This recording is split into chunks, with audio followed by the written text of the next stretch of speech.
Bismillahirrahmanirrahim. Assalamualaikum warahmatullahi wabarakatuh.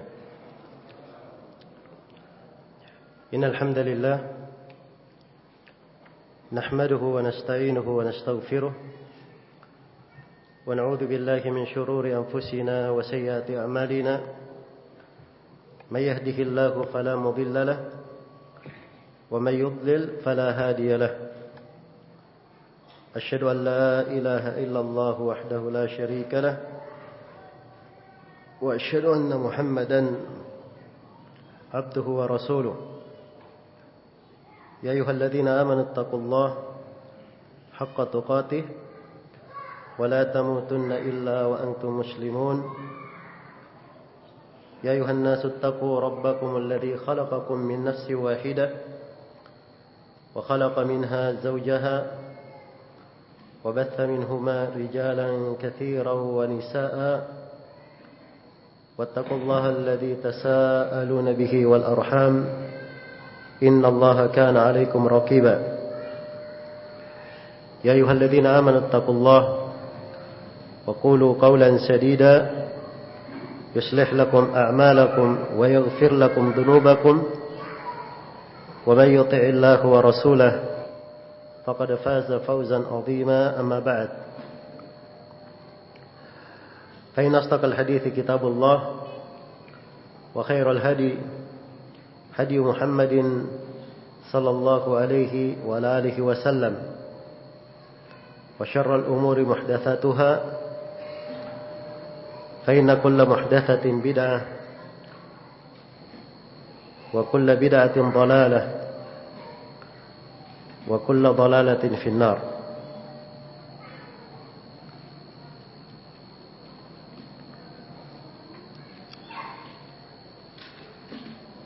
Ma'asyiral ikhwa wal akhwat rahimani wa rahimakumullah.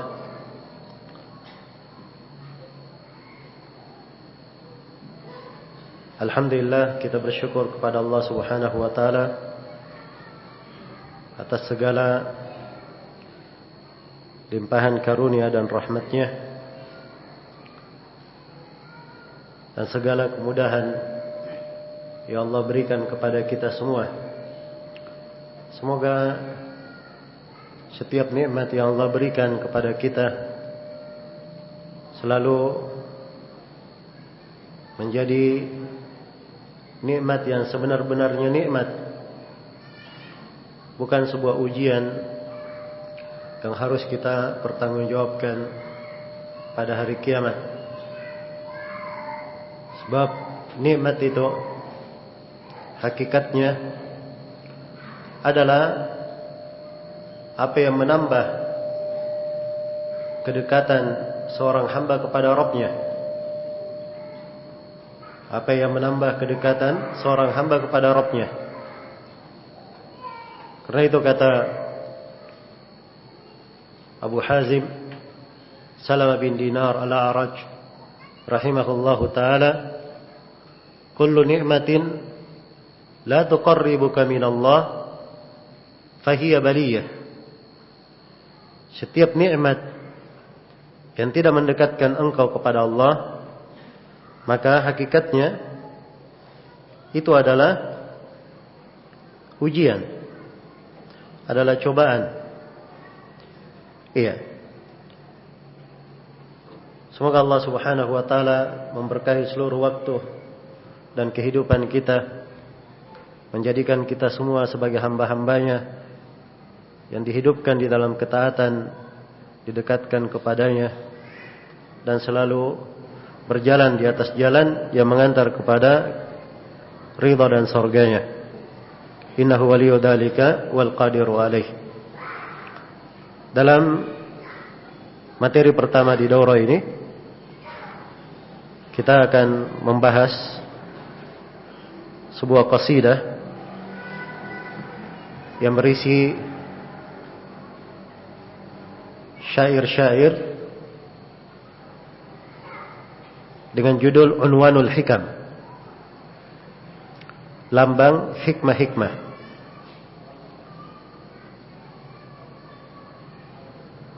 Ditulis oleh seorang penyair di waktunya dan ahli adab di negerinya. Demikian pensifatan Imam Adz-Dzahabi tentang beliau di dalam biografinya. Dan beliau adalah seorang alim yang memiliki kedudukan, yaitu Abul Fath Ali bin Muhammad bin Yusuf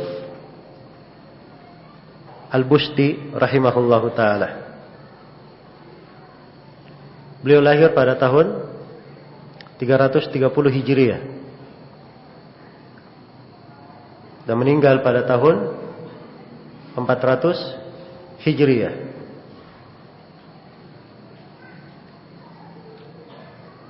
Iya. Dan manzumah ini adalah manzumah yang dikenal, dihafal di kalangan para ulama dan para penuntut ilmu dari masa dahulu. Sebab di dalamnya berisi kumpulan hikmah-hikmah dan pelajaran-pelajaran yang disebut sebagai pokok dari hikmah. Iya. Dia adalah sumber di dalam hikmah dan adab. Dan ini dari hal yang penting dimiliki oleh seorang hamba tatkala di dalam hidupnya dia memiliki pegangan-pegangan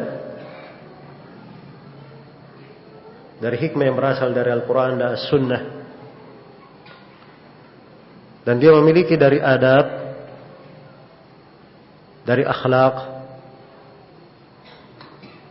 yang membangun dirinya dan kejiwaannya menuju kepada ketaatan.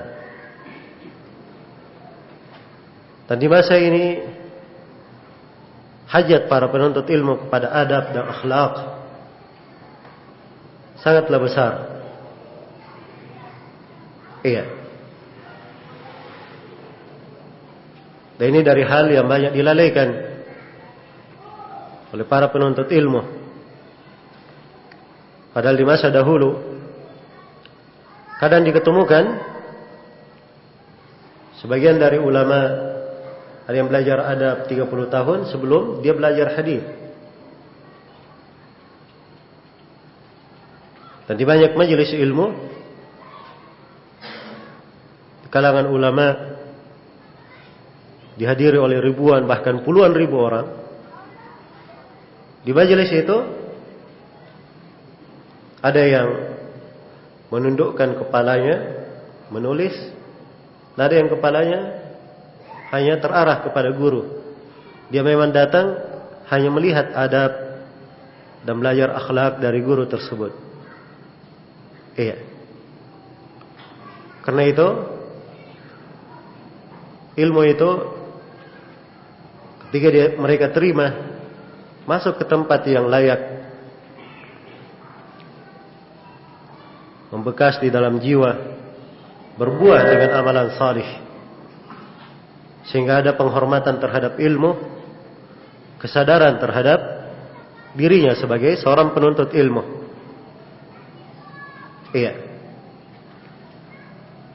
Dan dimaklumi bahwa akhlak yang mulia adalah bagian dari agama ini, dan dia adalah manhaj dari manhaj ahli sunnah wal jamaah. Karena itu para ulama memasukkan pembahasan akhlak di buku-buku akidah. Iya. Coba baca kitab Syekhul Islam Ibn Taimiyah Al-Aqidah Al-Wasithiyah. Di akhirnya beliau sebutkan adab dan akhlak ahli sunnah. Dan itu dari akidah as-salaf yang dirangkum oleh Syekhul Islam rahimahullah.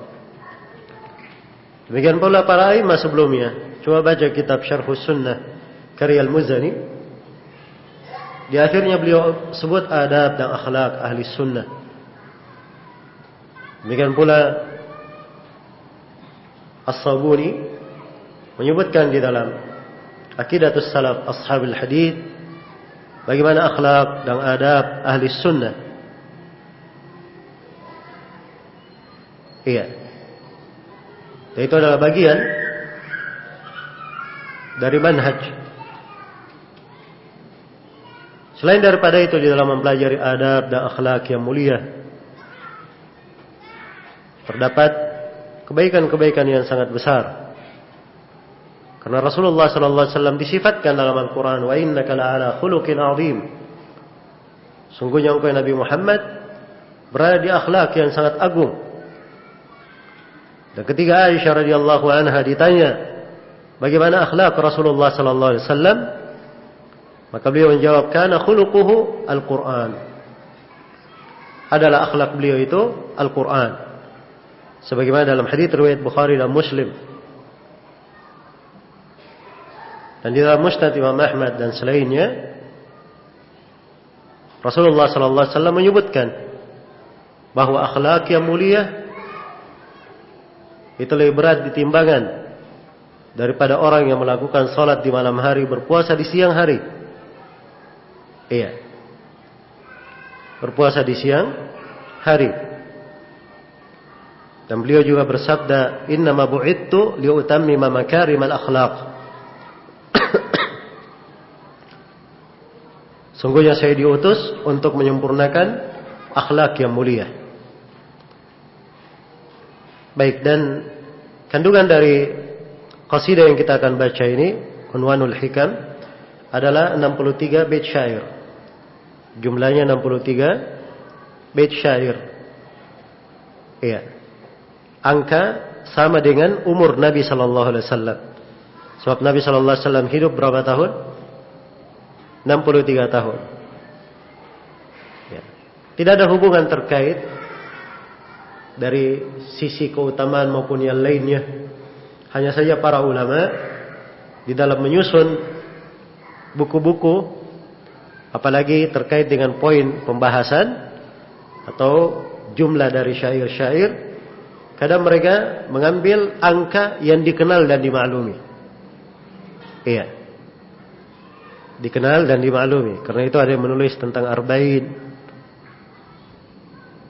Sini 63. Syekh Abdurrahman bin Nasir As-Sa'di, beliau punya buku Bahjat Qulubil Abrar. Beliau sebutkan 99 hadis. 99 hadis. Diambil dari Asmaul Husna, 99 nama. Iya.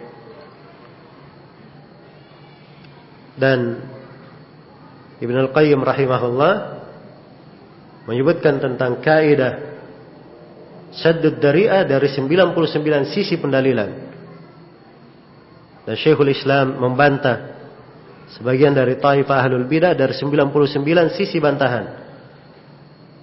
Jadi kadang di dalam jumlah, dalam angka, jadi diperhatikan oleh ulama untuk mendekatkan. Untuk mendekatkan. Baik. Kandungan dari bait-bait syair yang beliau bawakan di sini itu berisi hikmah-hikmah dan adab yang sangat tinggi. Dan dimaklumi bahwa dari kebiasaan para as-salaf, mereka membahasakan hal-hal yang baik dari adab dan hikmah dalam kalimat-kalimat ringkas, perumpamaan-perumpamaan, permisalan-permisalan. Nah, inilah yang dikumpul oleh Abul Fathah Al-Busti. Beliau tuangkan di dalam bentuk syair-syair dengan bahasa yang indah, mudah untuk dihafal dan diingat. Iya. Baik. Saya akan memulai pembahasan ini karena kita hanya punya waktu 3 sesi untuk pembahasan malam ini, dan insyaallah taala besok di hari Jumat setelah sholat asar, sesi yang kedua, dan sesi yang ketiga setelah sholat maghrib kembali. Kata beliau rahimahullahu ta'ala di dalam pendahuluan, Bismillahirrahmanirrahim. Iya. Ziyadatul mar'i fi dunyahu nuqsanu, wa ribuhuhu ghairu mahdil khairi khusranu. Ini bait syair yang pertama yang beliau tuliskan di sini. Tambahan umur seseorang pada dunianya, saya ulangi, tambahan seseorang pada dunianya adalah kekurangan.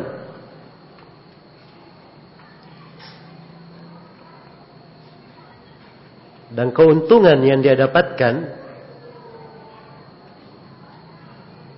pada hal yang bukan semata kebaikan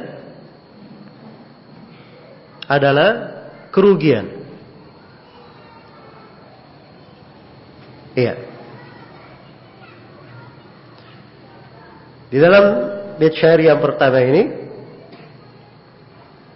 beliau menerangkan bahwa seseorang di dalam dunia ini kadang dia bertambah, kadang dia memperoleh keberuntungan. Tapi tambahan dan keberuntungan ini, kalau dia mendapat tambahan, hakikatnya itu adalah kekurangan. Kalau dia mendapat keberuntungan pada perkara yang bukan kebaikan murni, maka hakikatnya itu adalah kerugian. Hakikatnya adalah kerugian. Iya. Jadi seorang yang mendapatkan keberuntungan apapun dari dunia semata, tidak ada perhatian terhadap akhiratnya, semata dunia yang dia cari, maka keberuntungan-keberuntungan yang dia dapatkan, tambahan-tambahan yang dia peroleh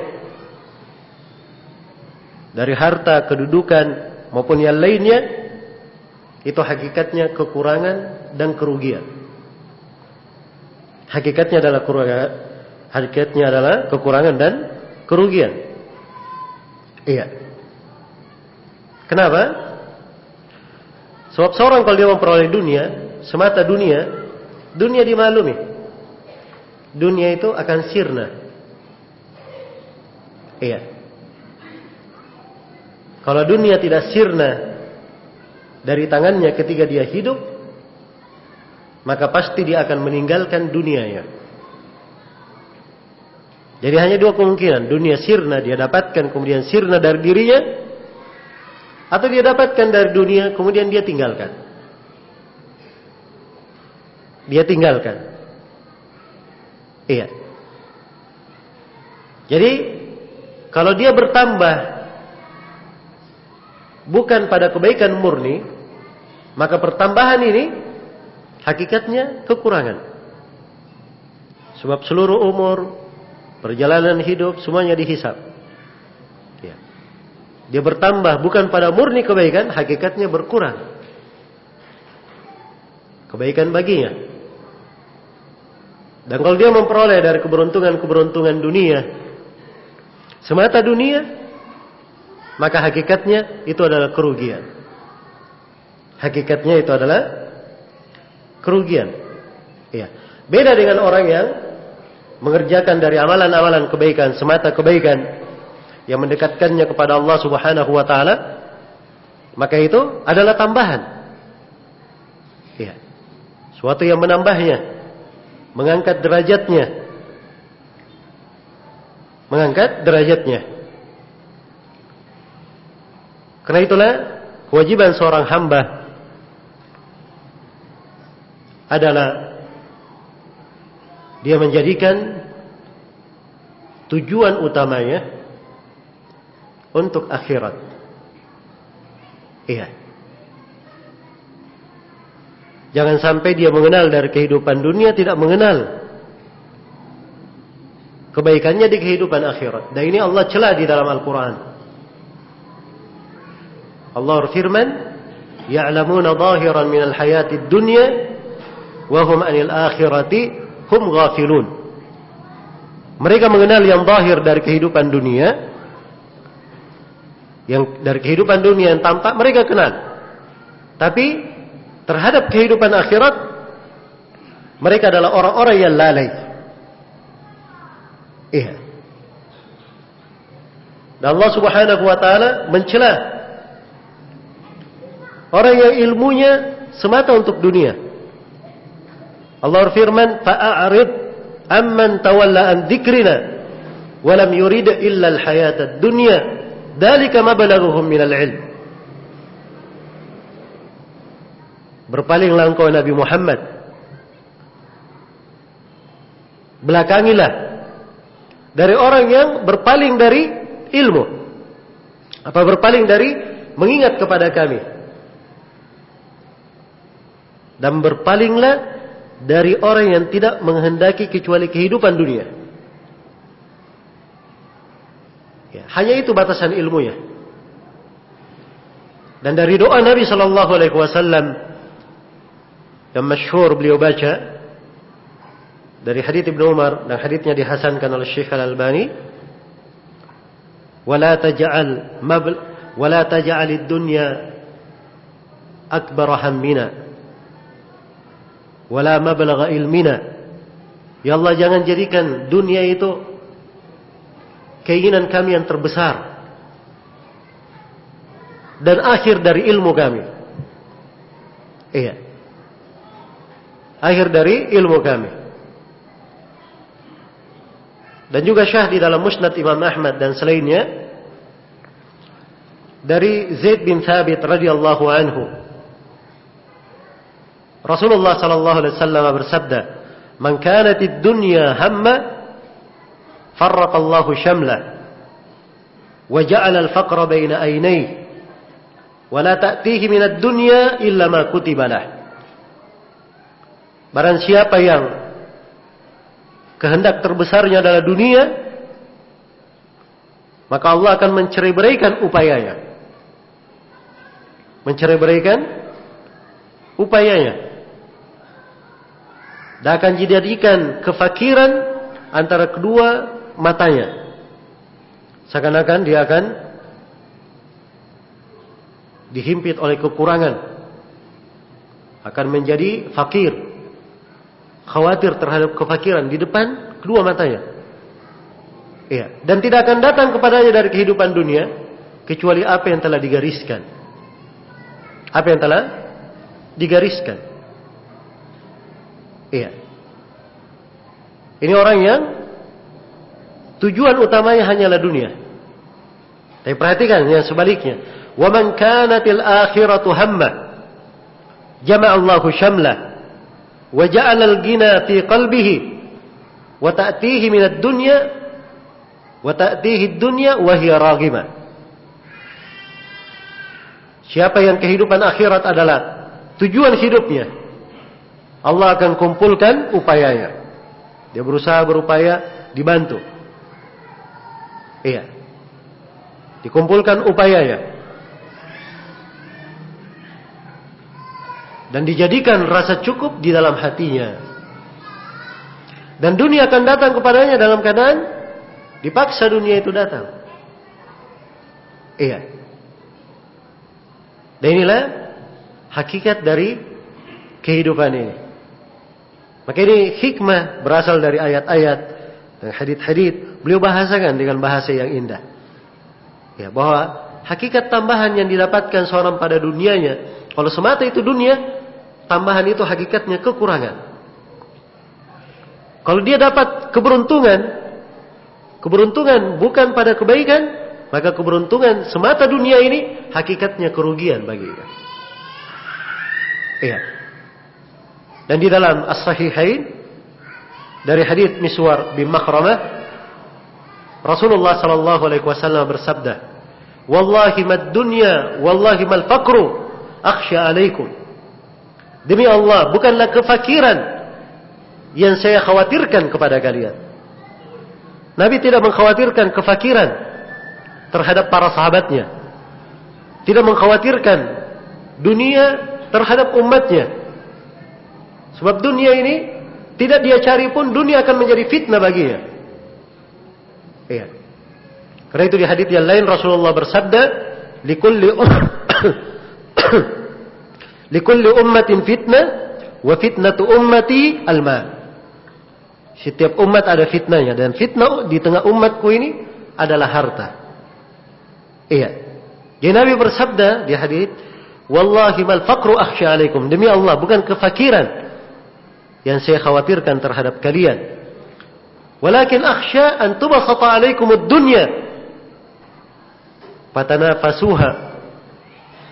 Walakin akhsha an tubsata 'alaikum ad-dunya kama busitat 'ala alladhina min qablikum fatanafasuha kama tanafasuha fatuhlikakum kama ahlakatkum. Yang akan tetapi yang saya khawatirkan kepada kalian, dibukakan kepada kalian dunia itu sebagaimana telah dibukakan terhadap umat-umat sebelum kalian. Iya, kefakiran tidak dikhawatirkan. Yang dikhawatirkan dunia dibukakan, dimudahkan sebagaimana telah dimudahkan terhadap umat-umat sebelum kalian. Akhirnya mereka berlomba-lomba, saling berambisi mendapatkannya. Kemudian mereka dibinasakan oleh dunia sebagaimana orang-orang sebelum kalian telah dibinasakan oleh dunia. Iya. Maka ini hikmah yang indah terkandung di dalam bait syair yang disebut oleh penulis. Di bait yang kedua kata beliau, wa kullu wijdani haddin la thabata lahu. Fa inna ma'nahu fit tahqiqi Fukdanu. Bisa dibaca Fukdanu, bisa dibaca Fikdanu. Iya. Kata beliau, dan setiap wijidan, sesuatu yang dicari kemudian didapatkan oleh seseorang. Iya. Setiap yang dicari dari haddin, dari perkara yang ingin dia peroleh, la thabata lahu, yang sesuatu ini tidak ada kekekalannya. Tidak tetap, tidak terus menerus. Maka hakikat makna sesuatu yang dia peroleh tersebut, hakikatnya adalah sesuatu yang hilang darinya. Sesuatu yang hilang darinya. Ya, dan ini makna yang indah beliau bahasakan tentang hakikat dunia itu. Dicari dan dicari, ketika diperoleh, dunia tidak kekal bersamanya, tidak selalu menyertainya. Iya, tidak selalu menyertainya. Bahkan akhirnya akan dia tinggalkan. Yatba'ul al-mayyit thalatha. Mayyit, jenazah, diikuti oleh 3. Diikuti oleh keluarganya, oleh hartanya, dan oleh amalannya. 3 yang mengikutinya ke kuburan. Yang tinggal bersamanya hanya amalannya. Harta dan keluarganya akan kembali. Iya. Akan kembali. Jadi apa saja yang dia cari dari bagian, apakah harta, kedudukan, iya, dari pasangan hidup, dan sebagainya. Iya. Apa saja yang dia dapatkan, dan itu tidak sabat, bukan hal yang kekal, maka hakikatnya dihitung fukdan. Dihitung sesuatu yang tidak ada. Iya. Dan ini makna kehidupan dunia ini. Iya. Diibaratkan di dalam banyak ayat Al-Quran. Diibaratkan dalam banyak ayat Al-Quran. Allah Subhanahu wa taala berfirman, "I'lamu annama al-hayatud dunya la'ibun wa lahwun wa zinatun wa tafakhurun bainakum wa takathurun fil amwali wal aulad. Kamathali ghaythin a'jaba al-kuffara nabatuhu thumma yahiju fatarahu musfarra thumma yakunu hutama." Ketahuilah bahwa kehidupan dunia itu laibun, walahwun, permainan dan senda gurau, wazina, perhiasan, watafakhurun bainakum, saling berbangga di antara kalian, watakathurun fil amwali wal aulad, serta saling merasa banyak dalam harta-harta maupun anak-anak. Itulah kehidupan dunia. Iya. Laibun, permainan. lahun, senda gurau. Iya. Wazina, perhiasan. Ini mana-mana hendaknya diingat ya. Indah sekali diperhatikan. Menyejukkan hati itu, mengingatkannya akan hakikat kehidupan. Kamathali ghaithin a'jabal kuffara nabatuhu. Seperti hujan itu, ketika turun menumbuhkan tumbuhan. Ya, para petani yang menanamnya sudah merasa gembira dengan hasil yang muncul. Thumma yahij fatarahu musfarra. Kemudian dia mati, kemudian dia melayu, menguning, kemudian menjadi sirna. Nah, itulah kehidupan dunia ini. Iya. Suatu hari didatangkan kepada Nabi sallallahu alaihi wasallam atau dihadiahkan kepada beliau seekor kambing. Maka Nabi berkata kepada Aisyah radhiyallahu anha, "Bersedekahlah engkau dengan kambing ini." Oleh Aisyah, semua dari kambing ini disedekahkan. Ya, tidak ada yang tersisa kecuali pahanya. Satu paha untuk siapa? Rasulullah sallallahu alaihi wasallam. Disimpankan untuk beliau. Maka Nabi sallallahu alaihi wasallam bertanya, "Wahai Aisyah, apakah ada yang tersisa dari kambing yang dihadiahkan?" Kata Aisyah, "Tidak ada yang tersisa kecuali pahanya." Maka Nabi membaliknya, kata Nabi, bahkan semuanya tersisa kecuali pahanya. Itulah hakikat kehidupan sebenarnya. Kalau di bahasa Aisyah, semuanya tersisa itu yang kita pandang. Kan sudah dibagi-bagi, habis semuanya. Yang tersisa sisa apa? Paha saja. Paha ini yang tersisa yang dia lihat. Tapi kalau secara hakikat, justru yang disedekahkan itu, itulah yang kekal. Akan bersamanya hingga ke akhirat. Yang dia makan ini masuk ke dalam perutnya. Kemudian hasilnya apa yang keluar semuanya mengetahui. Iya. Ini dibahasakan oleh hadis dalam sebagian riwayat. Saya lupa lafadznya. Ya, lihatlah. Nabi anjurkan untuk melihat apa yang kalian makan. Dan lihat hasilnya. Berarah kepada apa. Itu semua makanan yang dimakan oleh manusia. Dari perbedaan bentuknya, perjenjangan harga dan nilainya, hasilnya semuanya menjadi kotoran. Sama yang keluar. Iya. Itulah kehidupan dunia. Tapi mereka di dalam makannya mencarinya beraneka ragam manusia. Beraneka ragam manusia, kehidupannya dari sisi kehalalan maupun keharaman. Iya. Ini semuanya sudut-sudut di dalam kehidupan dunia. Maka penulis memberikan sebuah kaidah penting, hikmah yang mendalam ditunjukkan oleh Al-Quran dan Hadits. Kata beliau, wa kullu wijdani habdin la thabata lahu, fa inna ma'nahu fit tahqiqi fuqdar. Setiap temuan suatu bagian, setiap bagian yang dia dapatkan dari kehidupan dunia yang tidak kekal bersamanya, maka maknanya sebenarnya itu adalah hal yang hilang darinya. Hal yang hilang darinya. Karena itu seorang hamba hendaknya mencari dari kehidupan dunia ini apa yang tetap kekal bersamanya.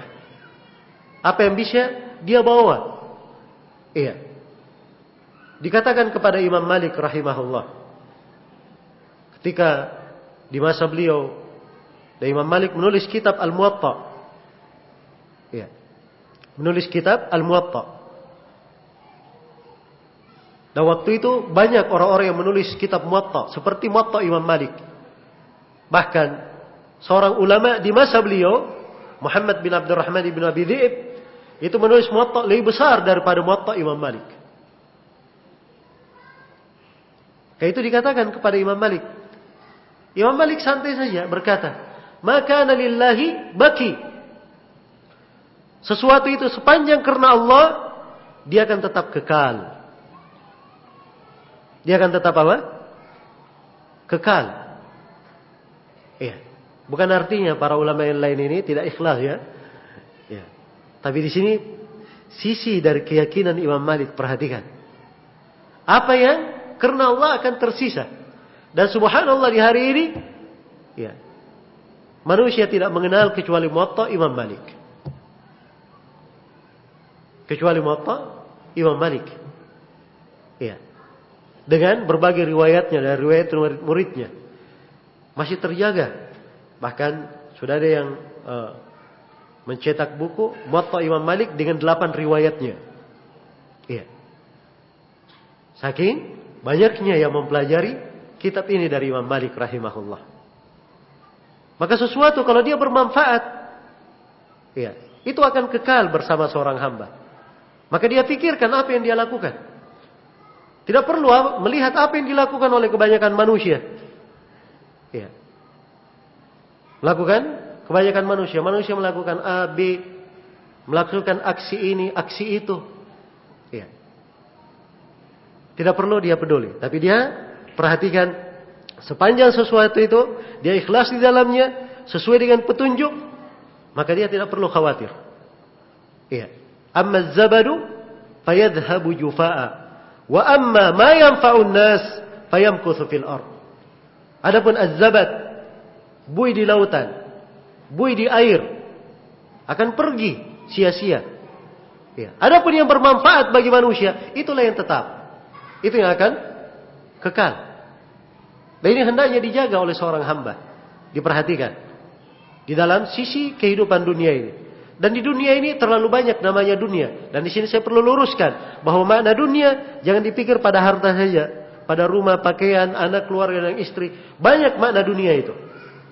Iya, pada hartanya, pada anaknya, pada istrinya, ya, pada kedudukan, pada jabatan, kehendak dia mendapatkan ketinggian, ingin diorangkan dan sebagainya. Itu semua dari maksud-maksud kehidupan dunia.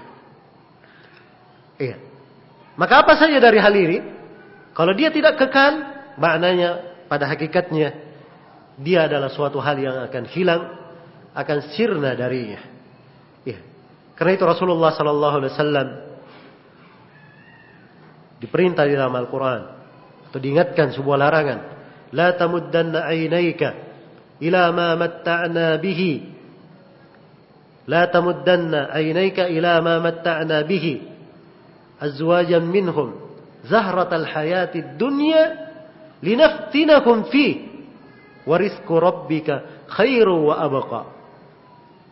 Janganlah sekali-sekali engkau Nabi Muhammad, iya, memanjangkan pandangan matamu. Jangan sekali-sekali engkau menoleh kepada apa yang kami berikan kepada mereka dari istri-istri. Kalau dilihat kepada orang-orang kafir dari kehidupan dunia, tidak ada habisnya. Bagaimana mereka bernikmat dengan kemaksiatan, dengan perempuan, dengan dunia dan sebagainya. Kita dilarang untuk melihat. Dan Rasulullah SAW dilarang untuk melihat dari kenikmatan yang Allah berikan kepada mereka ini dari kehidupan dunia, dari istri-istri. Zahratal hayatid dunya, diingatkan bahwa itu hanyalah sekedar kehidupan dunia, perhiasan kehidupan dunia. Linaftinahum fi, supaya kami memfitnah mereka di dalamnya. Iya. Dan Allah ingatkan, wa rizqu rabbika khairu wa abqa. Rezeki dari Rabbmu itu lebih baik dan lebih kekal. Lebih baik dan lebih kekal. Baik, ini 2 bait syair. Sudah masuk waktu salat Isya. Kita salat Isya dulu. Setelah salat Isya insyaallah taala kita lanjutkan kembali. Untuk sementara saya cukupkan sampai sini. Subhanakallahumma wa bihamdik asyhadu an la ilaha illa anta astaghfiruka wa atubu ilaik. Walhamdulillahirabbil alamin.